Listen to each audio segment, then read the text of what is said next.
At my 25th birthday gala, while I had my eyes closed making a wish, my best friend slapped me hard across the face.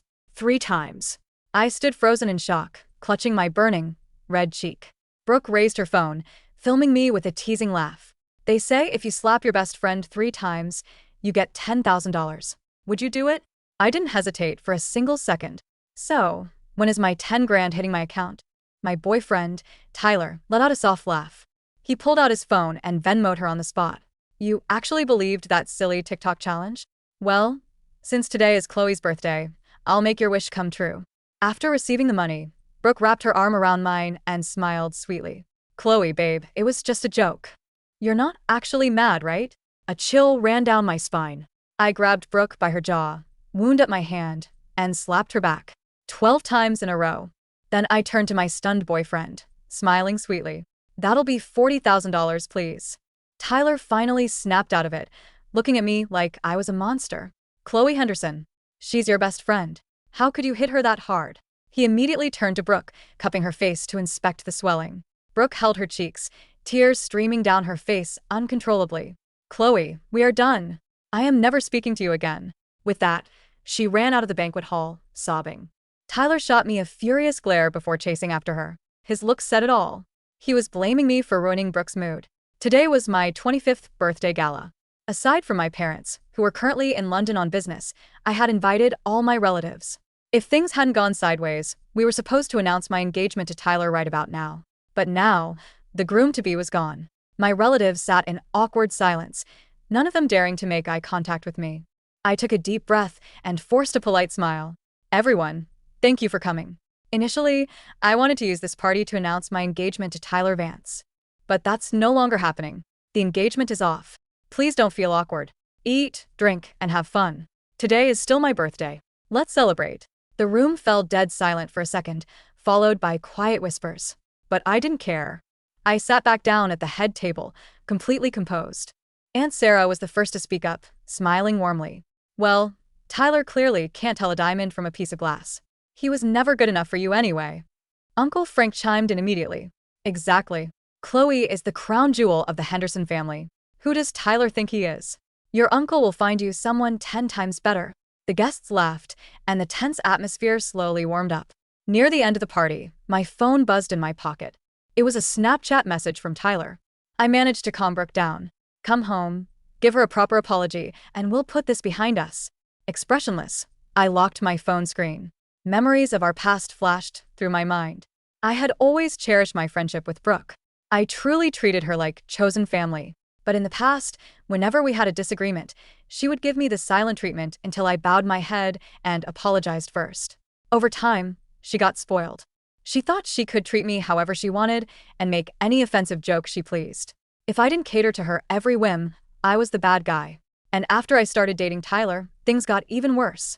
At first, Tyler used to complain about Brooke, calling her a spoiled, dramatic brat. But later on, whenever Brooke and I argued, he stopped caring about who was right. He would always run to comfort Brooke first. Then he'd turn around and lecture me. Brooke is just sensitive. You have a better temper, so just let her have her way. I let her have her way, over and over again. I endured it for so long that I almost forgot who I really was. I am not a pushover. After the party ended, I went down to the parking garage alone to get my car. From a distance, I saw my sports car's headlights were on. Tyler was in the driver's seat. Brooke was lounging comfortably in the passenger seat, her bare legs stretched out on the dashboard, looking incredibly cozy. The two of them were leaning close, laughing and chatting. I walked up and tapped on the window. Hearing the sound, Brooke's smile instantly vanished. She pretended not to see me, staring straight ahead with her chin up, putting on quite the show. Tyler rolled down the window and frowned, signaling me with his eyes. Chloe, apologize to Brooke right now. You were completely in the wrong today. I crossed my arms and stayed silent. I wasn't the one who initiated the violence. Why should I be the one to apologize? Brooke lifted her chin even higher, her tone arrogant and dismissive. Like I'd even care about her apology. My face remained blank. I'm not apologizing. Brooke froze, clearly shocked that the usually submissive me would talk back. She immediately turned to Tyler, whining poutily. Let's go. She's being impossible. You can't even reason with her. Tyler got out of the car, grabbed my arm, and dragged me to the side, his face full of impatience. What is wrong with you today? It's just a simple apology. Do you have any idea how soft-hearted Brooke is? She insisted on staying here to wait for you, so we could go home together. She's giving you an easy way out. I violently yanked my hand back and said coldly, I don't need her charity. Hearing this, Brooke scoffed from inside the car and urged, Tyler, stop wasting your breath on her. Let's just leave. I didn't want to waste another second arguing. I marched over and threw open the passenger door. Get out, Brooke gasped, staring at me in disbelief. I looked down at her coldly. This is my car. If you two want to leave, figure it out yourselves. Brooke ended up crying as she scrambled out of the car. Brooke. Tyler tried to grab her hand, but she shook him off. He turned around to glare at me, but I didn't give him the chance. I slammed the door, stepped on the gas, and my sports car roared out of the parking garage, leaving them in the dust. In the rearview mirror, Tyler's face was a blank slate of shock. I didn't go straight home. I went in my family's office first. Today, I was supposed to sign and hand over a stock transfer agreement to Tyler right after the engagement announcement. It was a 10% share of the Henderson Group, a prenuptial gift my parents had prepared for me. The money wasn't a big deal to my family. My parents, who were often abroad, just wanted to make sure Tyler would treat me well for the rest of my life. In my office drawer, the brand new agreement was lying quietly. I took out a pen, crossed out every single clause, and signed my name to void it. Generosity is only valuable when given to someone who appreciates it. This heavy wedding gift had now turned into a useless piece of scrap paper. After handling the paperwork, I drove back to our shared apartment. I walked up to the front door and entered the passcode I knew by heart. The screen flashed. Incorrect passcode. I paused, tried twice more, but the result was the same. The passcode had been changed. I pulled out my phone and called Tyler. The next second, a familiar ringtone echoed from inside the apartment. It rang for barely a second before being hastily declined. Then the smart doorbell screen lit up. Tyler's cold face appeared on the screen, but in the corner of the camera feed, I caught a glimpse of a white silk robe. I knew that robe too well. It was Brooke's signature loungewear. A cold smirk played on my lips. Open the door. Do I need to remind you whose name is on the deed? Chloe, both of our names are on this property. I am a co-owner. I didn't argue. I just watched him play his pathetic game. This apartment was bought by Tyler's parents to make our commute easier, and they intended it to be our wedding home. Both of our names were registered on the title. After a tense silence, Tyler's tone softened slightly. Chloe, stop throwing a temper tantrum like a child. Apologize to Brooke, and I'll let you in. You really disappointed her today. I looked at the white silk hem fluttering in the corner of the screen and suddenly laughed out loud. Tyler frowned. This is the second time Brooke has tried to make peace with you. Don't be ungrateful and keep acting crazy. I raised my phone to the camera and smiled mockingly. Oh, I can act much crazier than this. For instance, I could call your dad right now and cry to him. In fact, he just texted me wishing me a happy birthday. Tyler's face instantly went pale. Don't call him. The man who had been refusing to let me in just a second ago threw the door open in a panic. I brushed past him and walked straight inside. Hearing the door open, Brooke flinched. She didn't even dare to look me in the eye. Clutching her slippers, she bolted into the guest bedroom, slamming and locking the door behind her. Standing in the middle of the living room, staring at the locked door, a memory from a year ago flashed through my mind. Back then, we had just graduated from grad school. Brooke had no family in the city and couldn't find a decent place to live. When she was at her lowest, she showed up at my doorstep with her suitcase, crying her eyes out. She begged me to rent her my spare bedroom. My heart softened, and I agreed immediately. I charged her a symbolic rent of $500 a month. To protect her, we even signed a formal lease agreement. But for the past 6 months, she hadn't paid a single dime. Knowing her financial situation was tight, I never brought it up. Tyler finished his call and quickly stepped in front of me, blocking my path. Enough. Brooke got slapped so many times today. She cried all afternoon. She has suffered enough. Don't go in there to provoke her and hurt her more. I slowly looked up at him. At this moment, I had to admit my taste in men was utterly garbage. Otherwise, how could I have ended up with such a pathetic boyfriend and a toxic best friend? Ignoring Tyler, I went straight into the master bedroom to pack my things. Seeing me pull out my suitcase, Tyler began to panic. What are you doing? Why are you packing? I only asked you to apologize. I'm not kicking you out. I folded my shirts and packed them into the suitcase one by one. Tyler, don't you get it? I'm dumping you.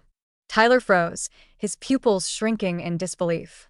He stood there for a few seconds before letting out a nervous laugh, his eyes filled with arrogance. Chloe, stop playing games. Over a small argument? You're breaking up with me over this? He stepped forward, trying to grab my wrist. I've been patient enough with you. You were the one who resorted to violence today, and I didn't even hold it against you. Without looking up, I said calmly. A small argument? Tyler, on my 25th birthday, in front of my entire family.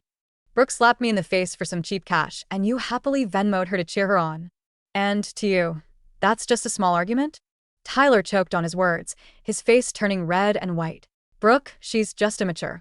She loves playing around. She didn't mean any harm. Why do you have to be so stubborn? I finally stopped packing and looked him dead in the eye. She's immature, and what about you? When I was publicly humiliated, you didn't protect me. But the moment she sheds a few tears, your heart bleeds for her. Tyler, whose boyfriend are you anyway? Without a second of hesitation, Tyler replied, Of course I'm your boyfriend. But didn't you tell me to look out for Brooke in the first place? I didn't answer him right away. While packing, I suddenly noticed that my designer mink coat, the one at the very back of the closet, was missing. My mom had bought it for me at a luxury auction in Paris last year. Because I rarely wore it, I kept it tucked away in the back. If you weren't looking for it, you wouldn't even know it was there. But now, after clearing out my clothes, that spot was completely empty. I spun around to face Tyler. Where is my mink coat? A flash of extreme guilt and panic crossed Tyler's face. But he quickly recovered, pretending to be nonchalant. Isn't it in the closet? Are you sure you didn't misplace it somewhere else? He stepped forward, wrapping his arms around me from behind. If it's lost, let it go. Don't be mad. I'll buy you the exact same one. Just stop talking about leaving and breaking up, okay? My body went completely rigid. A faint but familiar scent of gardenia perfume drifted into my nose. It was the perfume Brooke wore year-round. The scent was stuck to him, making my stomach churn with disgust. I pushed him away with all my might. Did Brooke take my coat? Tyler immediately frowned and defended her. No way. Stop making wild accusations. Whether it's a wild accusation or not, I'm going to check. I marched out of the master bedroom. As soon as I stepped out, I heard a sharp, panicked rustle of a door closing from Brooke's room. Clearly, she had been eavesdropping the entire time. I stood in front of her door, my tone flat, giving her one last chance to be civil. Open the door. After a few seconds of silence, the door cracked open slightly. Brooke peeked out with one teary eye, looking extremely guilty. Did you borrow my mink coat? I asked directly. Brooke instinctively looked at Tyler behind me. Tyler immediately softened his voice, trying to reassure her. It's okay, Brooke. If you took it, just bring it out. No one's going to get mad. With Tyler backing her up, Brooke suddenly found her courage. She turned and walked back into her room.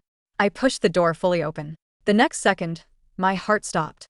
My $150,000 custom-made designer mink coat was casually laid out on the floor right in front of her bathroom door, being used as a bath mat. The top-tier fur, which was supposed to be glossy and luxurious, was now gray, matted, and ruined.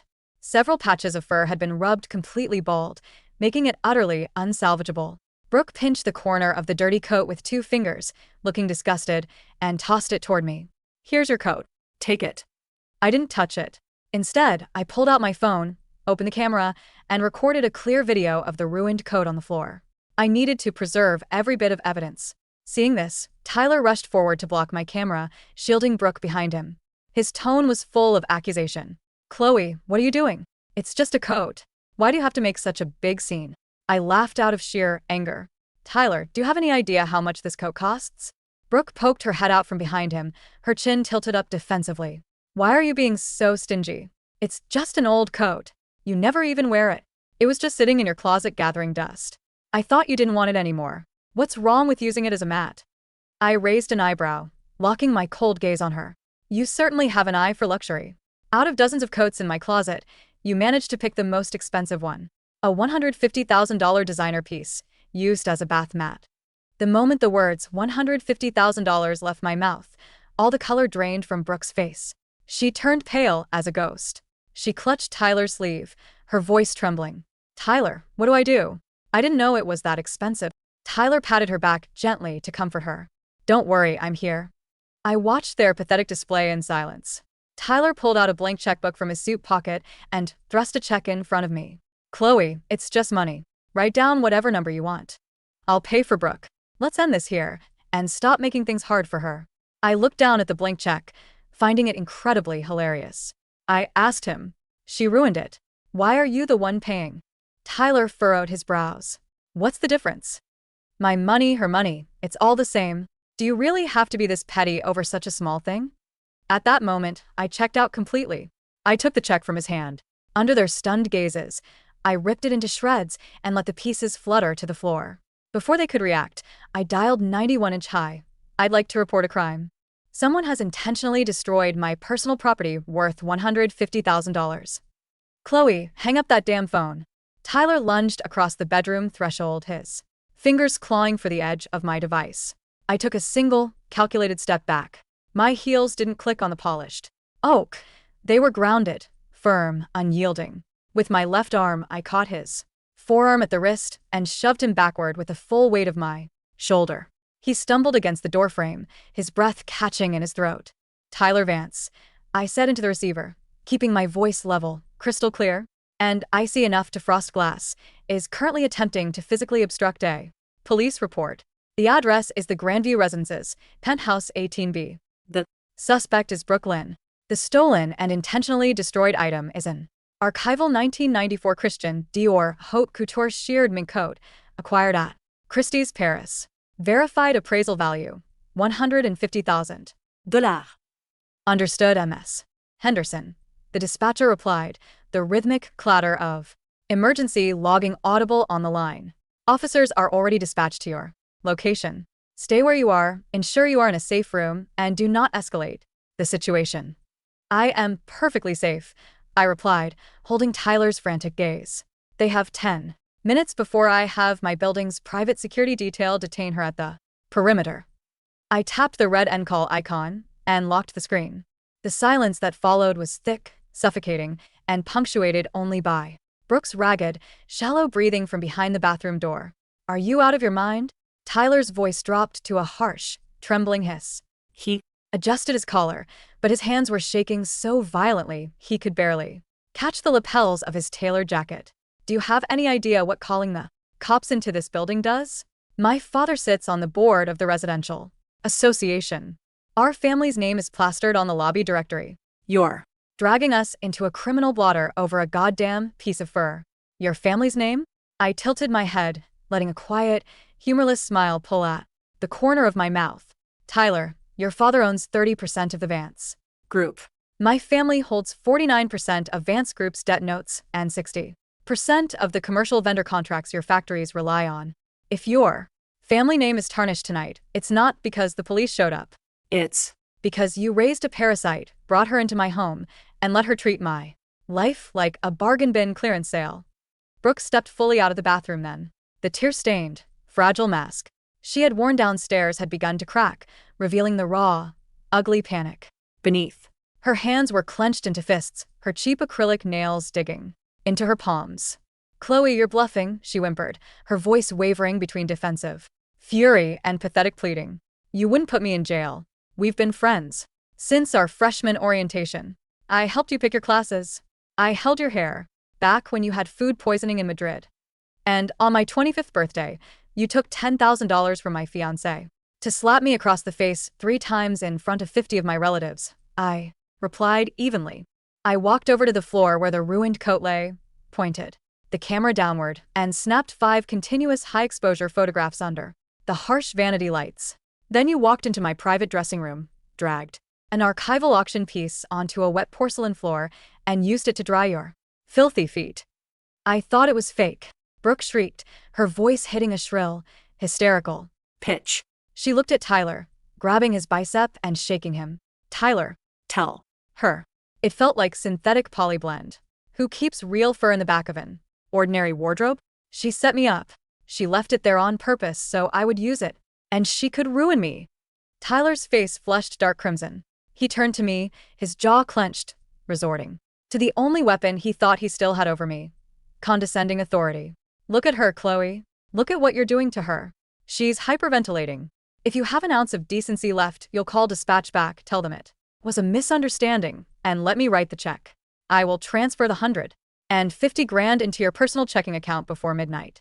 Just stop this psychotic theater. Your personal checking account? I chuckled softly. Tyler, where did the money in your checking account come from? Last month's quarterly dividend from the Henderson Vance joint logistics expansion? The one my father authorized because he thought you were going to be his son-in-law.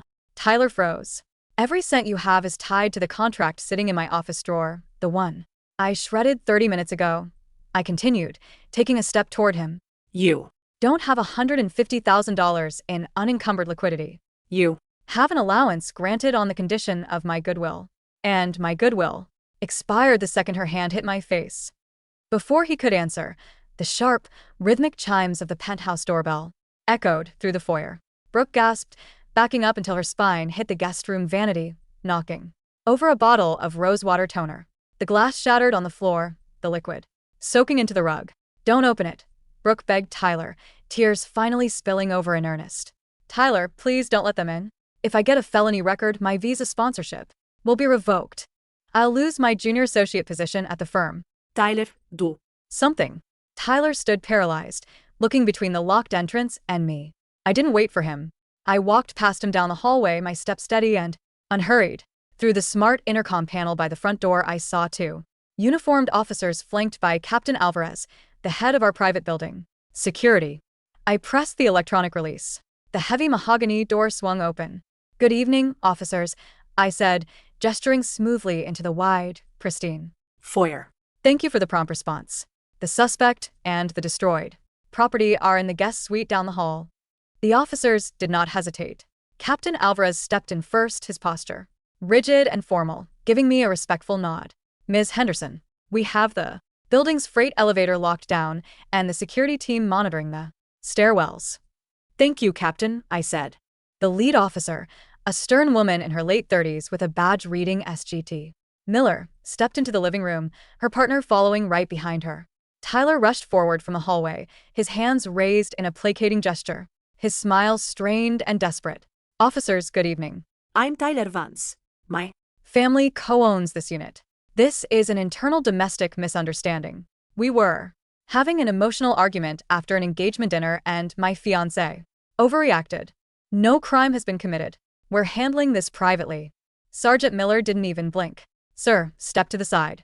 We received a direct report of grand larceny and intentional criminal mischief involving property valued in excess of $100,000. Are you the property owner? I am on the deed, Tyler insisted, raising his chin, trying to impose his height. And I am the sole owner of the destroyed property, I stated, walking over to the dining table and pulling out a slim leather folder from my handbag. I laid several laminated documents flat on the marble surface. Here is the Christie's Paris auction bill of sale from November of last year, registered under Chloe Henderson. Here is the independent third-party insurance appraisal and provenance certificate. Value, $152,400. I pulled up my tablet, sliding it across the table toward the sergeant.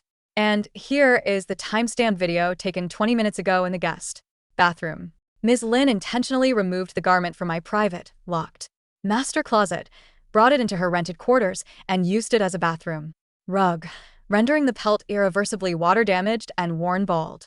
Sergeant Miller reviewed the paperwork, her eyebrows climbing slightly at the dollar amount before looking at her partner. Let's see the item. Tyler tried to block the hallway. Officer, please. This is ridiculous. It's an article of clothing. You cannot arrest someone over an old coat when I am standing here offering full restitution.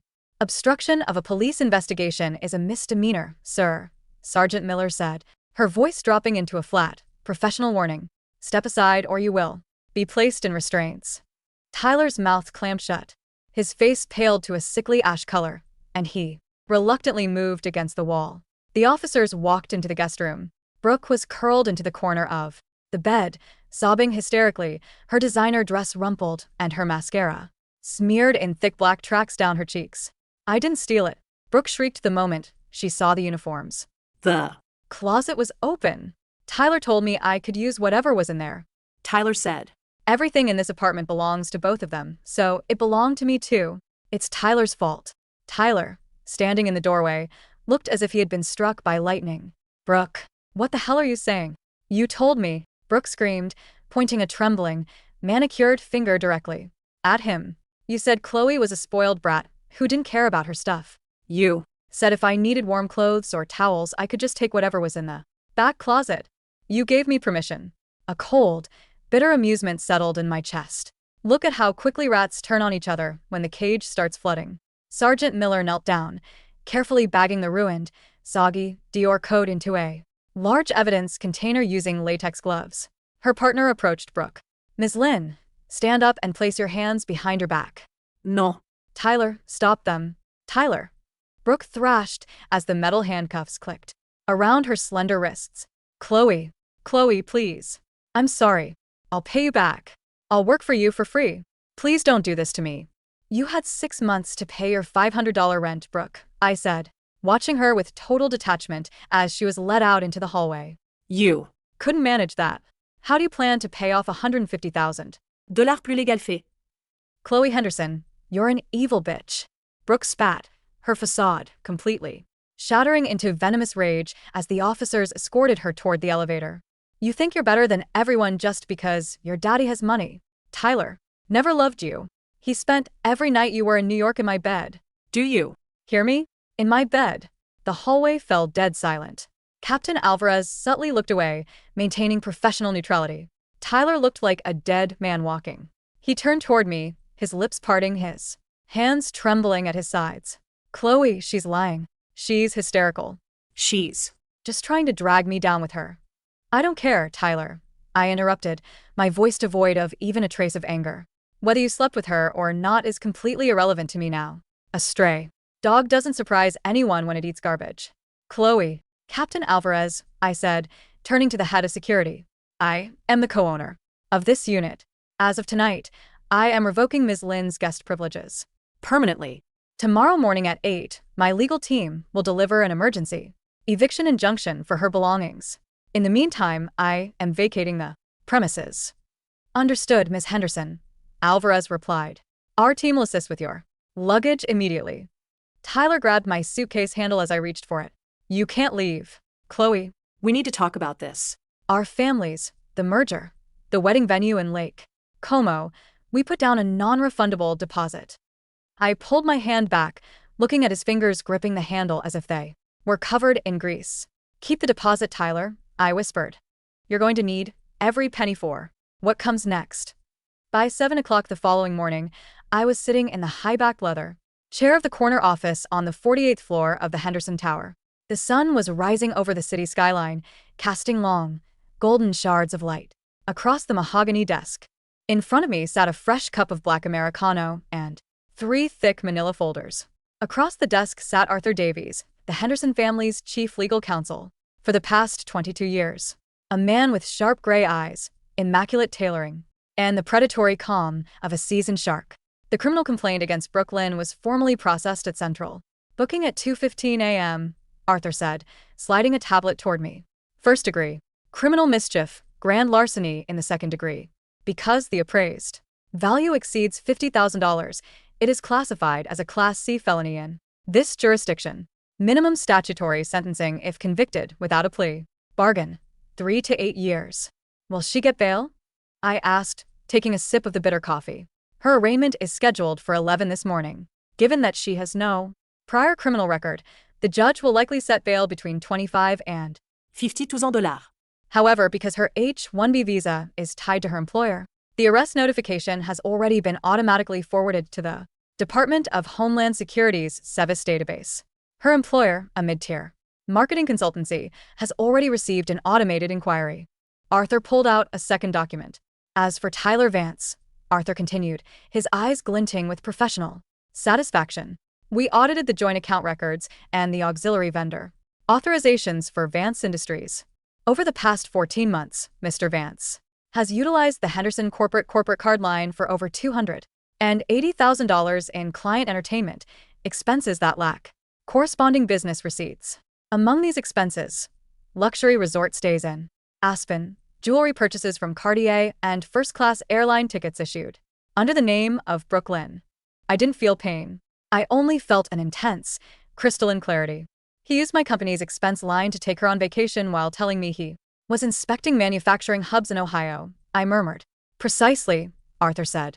Under the terms of the master partnership agreement, Between Henderson Group and Vance Industries, this constitutes material breach of fiduciary duty and corporate embezzlement. Your father signed the power of attorney over to you at midnight from London. You hold full authority to execute any and all remedies. Call a board meeting for Vance Industries at 2 o'clock, I said coldly. And notify Richard Vance that I will be attending in person. Already done, Chloe. Arthur smiled thinly.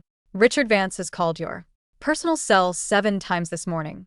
He is currently waiting in our downstairs lobby. Let him wait, I replied. Let him wait until his coffee is cold and his panic is warm. Just then, my personal phone buzzed against the marble tabletop. It wasn't Richard Vance. It was Tyler. I tapped the speakerphone button. Chloe. Tyler's voice exploded through the speaker, ragged, breathless, and edged with frantic terror. Where are you? My key card for the Henderson executive parking garage was deactivated. My corporate Amex was declined at the bail bondsman's office. What the hell is going on? Good morning, Tyler, I said smoothly. Chloe, listen to me, he gasped. Brooke is in a holding cell with genuine criminals. They took her belt and her shoelaces. She's having panic attacks. The bondsman needs $30,000 cash to secure her release, and my personal checking accounts have been frozen under an administrative audit. Did you do this? I didn't do anything that the law didn't require me to do, Tyler, I replied. When an executive is suspected of embezzling nearly $300,000 of Henderson capital to fund illicit romantic getaways, protocol dictates an immediate freeze of all associated corporate-backed assets. The line went dead silent for 5 whole seconds. You audited my expense line? Tyler's voice dropped into a strangled whisper. Chloe, those were business expenses. Brooke was acting as a brand consultant for the Vance Henderson's seasonal rollout. Brooke is a junior copywriter at a third-rate PR firm who couldn't even pay her $500 rent, I said, leaning forward.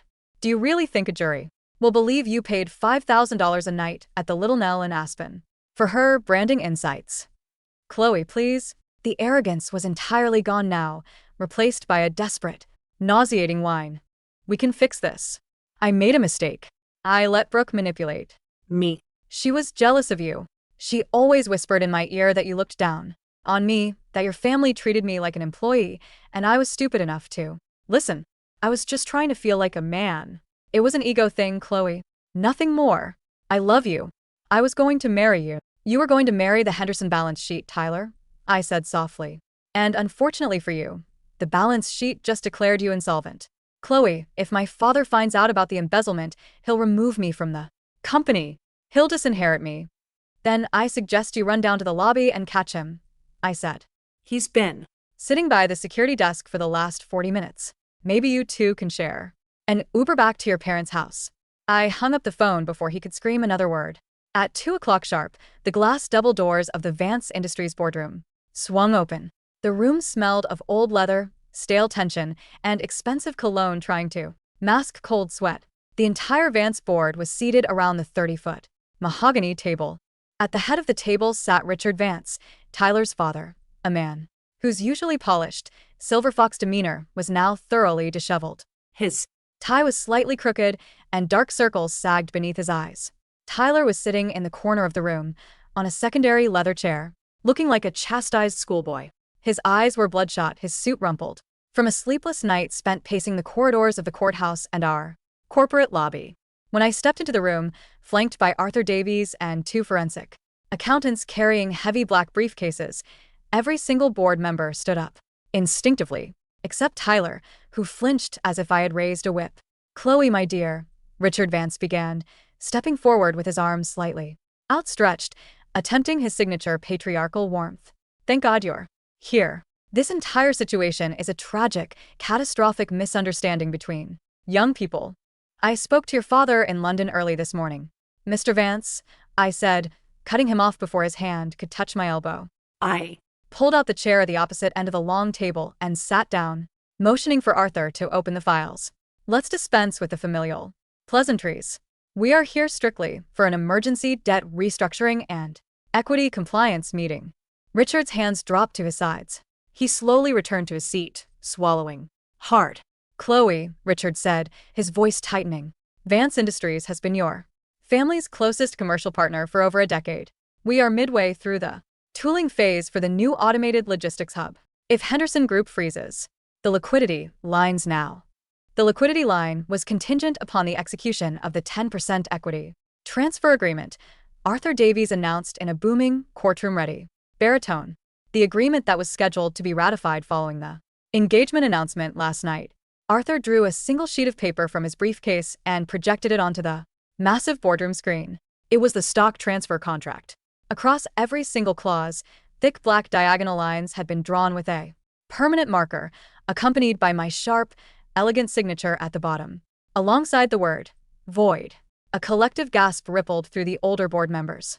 One of the senior vice presidents buried his face in his hands. "Tyler," Richard Vance whispered, his head turning slowly toward his son, his voice shaking with a terrifying, subterranean rage. "What did you do, Dad?" Tyler stammered, pulling at his collar, his skin turning a sickly shade of yellow. It was just a practical joke at her party. Brooke did a stupid internet challenge and Chloe overreacted. She's doing all of this out of spite, because her pride was hurt. A practical joke? I leaned back in my chair, resting my chin on my steepled fingers. I tapped my tablet. The massive boardroom screen switched from the voided contract to high-definition security footage from the Grandview penthouse. First came the audio recording from the parking garage, Tyler telling me to apologize to Brooke, Brooke scoffing that she wouldn't even accept it, Tyler telling me that Brooke was being charitable by letting me ride in my own car. Then came the footage of the smart doorbell, Tyler refusing to let me into my own home unless I bowed to Brooke, while Brooke lounged in the background wearing her silk robe. And finally, the crystal-clear, high-resolution photographs of my $150,000 Dior mink coat, soaked in dirty bathroom runoff, used as a mat. The silence in the boardroom was so absolute that the hum of the central air conditioning sounded like an engine roar. Furthermore, Arthur continued mercilessly, clicking to the next slide. Here is the itemized forensic audit of Mr. Tyler Vance's corporate expense accounts over the past 14 months. Total unauthorized personal expenditures, $284,712, all diverted to luxury accommodations, gifts, and personal travel for Ms. Brooke Lynn. Richard Vance's face turned from pale to an apoplectic, suffocating purple. He stood up so violently that his heavy executive armchair crashed backward against the wall. He didn't look at me. He didn't look at Arthur. He walked straight over to Tyler. Slap. The sound of Richard's palm striking Tyler's cheek echoed through the boardroom, like a gunshot.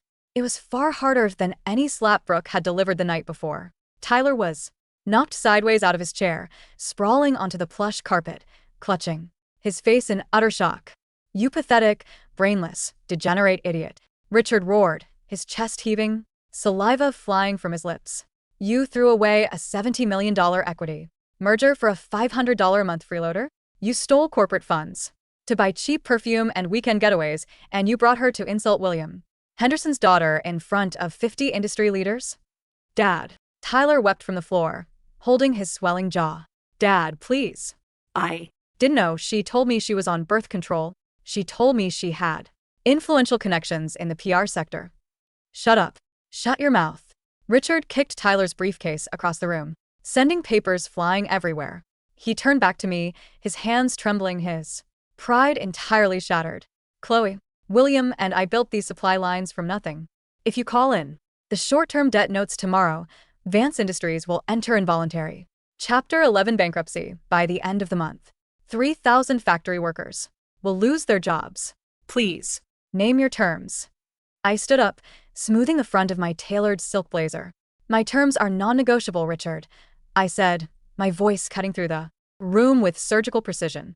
"First, Tyler Vance is immediately and permanently stripped of all executive titles, voting rights, and corporate affiliations with Vance Industries. He will receive no severance, no stock options, and no family trust disbursements until the full $284,000 in embezzled funds is repaid to the Henderson Treasury with 8% compounding interest." Tyler let out a ragged, broken sob from the floor.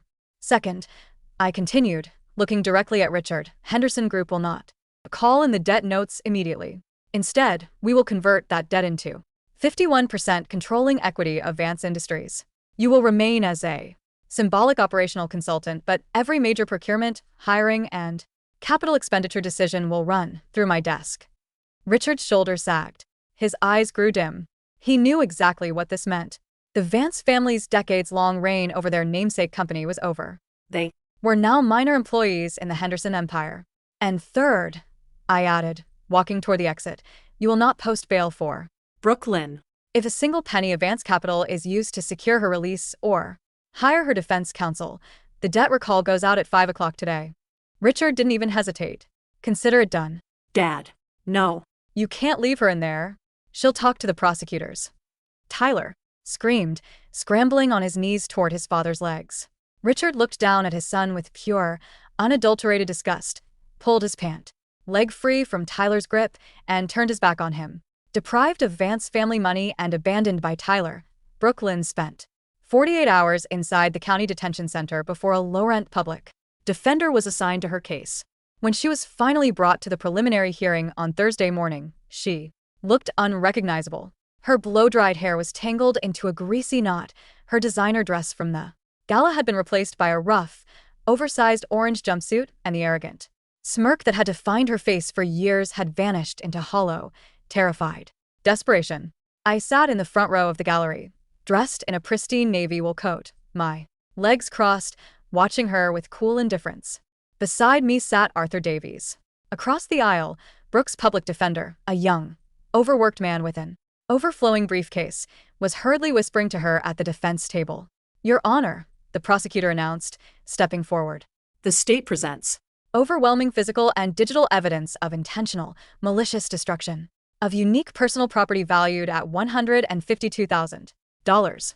The defendant not only knowingly removed the item from a restricted area but subjected it to continuous, destructive moisture and friction to deliberately ruin its structural integrity.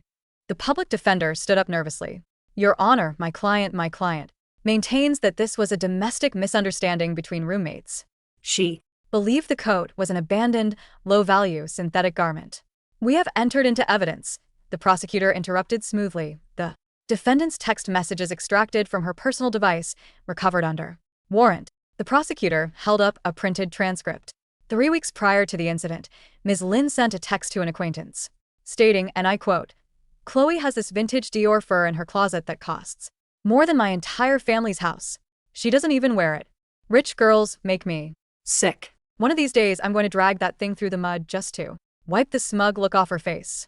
A collective murmur swept through the courtroom. Brooke gasped, her head snapping around toward the gallery, her wild, bloodshot eyes locking onto me. You hacked my phone, she screamed, lunging across the wooden railing toward me, before 2 bailiffs grabbed her by the shoulders and slammed her back into her chair. You set me up. You paid someone to steal my texts. Chloe, you ruined my Life. You planned this. Silence in the court. The judge banged his gavel with thunderous force. 1. More outburst from the defendant, and I will hold her in summary contempt. Counsel, control your client. The public defender buried his face in his hands, his arguments completely dismantled before they had even begun. In light of the premeditation demonstrated in the digital record, the judge stated, adjusting his glasses, and the high valuation of the destroyed property, bail is set at $100,000 cash, with mandatory surrender of all travel documents. Preliminary trial date is set for the 15th of next month. 100,000? Brooke shrieked, weeping uncontrollably as the bailiffs pulled her toward the side holding cell. I don't have that. Tyler. Where is Tyler? Call Tyler Vance. Tell him to get his father's lawyer. Tyler. Her cries echoed down the sterile hallway until the heavy steel door slammed shut, cutting off the noise completely. Arthur leaned in toward me, whispering quietly, her PR firm officially terminated her employment 20 minutes ago. Her visa revocation notice will be executed the moment the criminal judgment is finalized. She has nowhere left to run. Good, I said, standing up and buttoning my coat. Now, let's go finish the job. With Tyler. Tyler did not take his downfall quietly. Desperate, broke, and stripped of his corporate access, he attempted the only tactic left to a narcissist on the brink of total annihilation: public manipulation. That evening, a short, heavily edited video was uploaded to TikTok and Instagram, reels from an anonymous burner account. The video featured the final 30 seconds of my birthday gala, specifically, the moment I grabbed Brooke by the jaw and slapped her 12 times in rapid succession, accompanied by dramatic, slowed down audio, and a caption reading. Billionaire heiress Chloe Henderson brutally assaults her working-class best friend over a harmless viral birthday joke. The rich think they can buy violence without consequences. Within 3 hours, the video gained over 2 million views. The comments section was flooded with outrage. Eat the rich. How can someone be so cruel over a joke? She slapped that poor girl 12 times? Lock her up. Look at her cold face. Psychopath behavior. My phone began ringing off the hook with inquiries from fashion magazines, corporate PR watchdogs, and tabloids. My head of public relations, Marcus, called me in a panic. Chloe, the board is getting nervous. The algorithm is pushing this video aggressively. We need to release a formal apology statement, say you were under extreme emotional distress, and announce a charitable donation to an anti-bullying foundation. Marcus, I said, cutting him off with a crisp, level tone. If you issue an apology, you're fired before the ink is dry. Chloe, the public is calling for a boycott of Henderson retail brands. Let them watch the full movie before they review the trailer. I replied. Send the master file to our media team. Release the entire 4-minute uncut 4K security tape from the banquet hall. Synchronize it with the audio feed from the microphone system. And Marcus, I added. Yes, Ms. Henderson? Include the Venmo transaction screenshot from Tyler Vance, timestamped 30 seconds before the slap, the text message evidence from Brooke's phone, the garage surveillance audio, and the high-res photos of the ruined Dior coat in the bathroom. Pin it to the company's official corporate Twitter, Instagram, and LinkedIn accounts with a single caption. What caption? Receipts. The counterstrike was swift, merciless, and utterly absolute. By midnight, the internet had completely flipped. The uncut footage showed the entire truth in excruciating, unvarnished detail. Won me, closing my eyes peacefully to make a birthday wish surrounded by my family. 2. Brooke walking up with a vicious, calculating smirk, winding up, and striking me 3 times hard enough to leave deep purple bruises on my face. 3. Brooke immediately demanding $10,000 for a viral trend. 4. Tyler laughing and Venmoing her the money on the spot, mocking me in front of my guests. 5. The audio from the parking garage where Tyler demanded I apologize to Brooke for ruining her mood. 6. The police bodycam footage of the $150,000 Dior coat lying soaked in toilet runoff, followed by Brooke's text messages proving she premeditated the destruction out of pure class envy. The viral outrage didn't just turn on Brooke and Tyler, it exploded into a full-scale digital bonfire. The comments under the original video transformed into a barrage of mockery and disgust. Wait, she took $10,000 to slap her best friend at her own birthday party and thought she wouldn't get hit back? She deserved 20 slaps. The boyfriend paid the other girl right in front of his fiancé? That's not a joke, that's emotional abuse. She used a $150,000 archival Dior coat as a bath mat? Lock her under the jail. Tyler Vance is the biggest clown of the century. Lost $1 billion empire for a girl who used him for free vacations. Memes flooded Twitter. Tyler's college fraternity pictures, his old LinkedIn profile, and his luxury watch collection were dug up and dissected by internet sleuths. Within 12 hours, Tyler Vance Clown was trending #1 nationwide. The public PR firm that had previously fired Brooke released an additional statement clarifying that they condemned all forms of workplace harassment, theft, and malicious destruction of property. Tyler's personal cell phone number was leaked online. He received over 10,000 mocking messages and Venmo requests for $40,000 for 12 slaps within 6 hours. He became an international laughingstock. 2 weeks later, the civil settlement and corporate restructuring were finalized.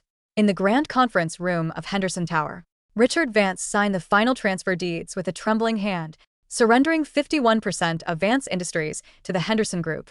His signature was barely legible. Tyler was not present. He had spent the last 14 days hiding in a cheap, rented studio apartment on the industrial edge of the city, afraid to show his face in public after being recognized and heckled at 3 different grocery stores. As Richard pushed the signed papers across the table to me, he looked like a broken old man. It's done, Chloe, he said quietly. Vance Industries belongs to you now. Thank you, Richard, I said, signing my name with a smooth, fluid stroke. The supply chains will continue operating without interruption. Your factory workers will keep their pensions. As long as you maintain operational discipline, the company will survive. Richard looked at me with a mixture of fear and reluctant admiration. You are your father's daughter. William would be proud.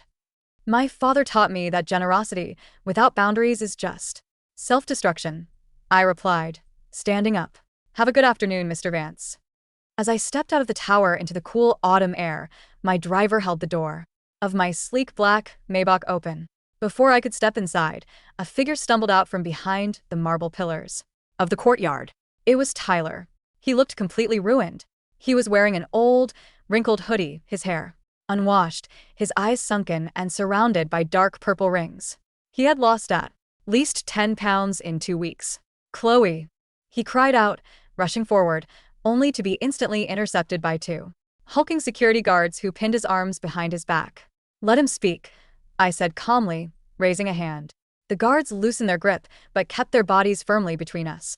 Tyler fell to his knees on the concrete, looking up at me through tears of pure, unadulterated humiliation. Chloe, please, he choked out, his voice cracking. My dad cut me off. Completely. He changed the locks on the family house. My credit score is 0. Nobody in this city will hire me. Even entry-level sales firms hang up the phone the second they hear my name. And what does that have to do with me, Tyler? I asked, looking down at him, with neither hatred nor pity. I love you, Chloe. I swear to God. I realize what I lost now. I was blind. Brooke was a disease, a parasite who poisoned my mind. I'll do anything. I'll work as your driver, your assistant, and intern in the mailroom. Just let me come back. Don't leave me with nothing. I took a slow, deep breath, feeling the crisp autumn wind on my face, the same face that Brooke had struck, the same face that had refused to stay down. Tyler, I said softly, my voice clear enough for every passerby on the street to hear. You didn't lose me because of Brooke. You lost me because of who you are when nobody is forcing you to be decent. I stepped into the car. When Brooke slapped me, you thought my dignity was worth $10,000. When you ruined my coat, you thought my boundaries could be bought with a blank check. I looked out the tinted window as the driver began to close the heavy door. You didn't think I was a person, Tyler. You thought I was a convenience. Chloe. No. Chloe. Tyler screamed, lunging forward as the guards pushed him back onto the cold pavement. Goodbye, Tyler. The door clicked shut, sealing out his cries completely. The Maybach pulled away smoothly into the bustling traffic of the metropolis, leaving Tyler Vance kneeling alone in the dust of the empire he had thrown away for a viral joke. 3 months later, the Paris Fashion Week Winter Gala was held in the gilded grand ballroom of the Palais Garnier. The room was filled with international royalty, fashion icons, and global business magnates. Crystal chandeliers cast a dazzling, prismatic glow over hundreds of guests dressed in bespoke couture. I stood on the mezzanine balcony overlooking the grand foyer, holding a glass of vintage Dom Perignon. I was wearing a breathtaking, custom-tailored midnight blue velvet gown, draped with a brand-new, ethically sourced bespoke cashmere silk cape designed exclusively for me by the House of Dior, a personal gift from their creative director to replace the piece lost to history. Beside me, Arthur Davies checked his phone and smiled. The final verdict for Brooklyn was handed down an hour ago, he reported quietly. What is the sentence? I asked, taking a delicate sip of champagne. 4 years in state prison, with no possibility of early parole before 36 months, followed by immediate deportation and a permanent lifetime ban on re-entering the United States. Furthermore, the court has ordered full civil restitution of $152,000, which will attach to any global assets or future wages she ever earns. And Tyler? He took a job yesterday, Arthur said with a quiet smirk. Night shift. Logistics coordinator at a third-party freight depot in New Jersey, earning $21 an hour. His father has completely rewritten his will, leaving the entirety of the remaining Vance estate to a charitable education trust. I looked down at the glittering crowd below. The music swelled, a magnificent symphony of strings echoing through the marble arches. My phone buzzed in my clutch. It was a text from my father. The Henderson-Vance Logistics merger reported 40% quarterly growth today. You ran that board like a true sovereign, Chloe. Happy early 26th birthday, my crown jewel. I smiled, locked the screen, and slipped the phone back into my bag. A handsome young French entrepreneur approached me with a warm, respectful smile, offering a polite bow. Mademoiselle Henderson, may I have the honor of this dance? I looked at him, feeling the warmth of the music, the strength in my spine, and the boundless horizon of a future built entirely on my own terms. The honor, I replied, placing my hand in his, is entirely mine. And as I stepped onto the marble floor under the brilliant chandeliers, I didn't look back once.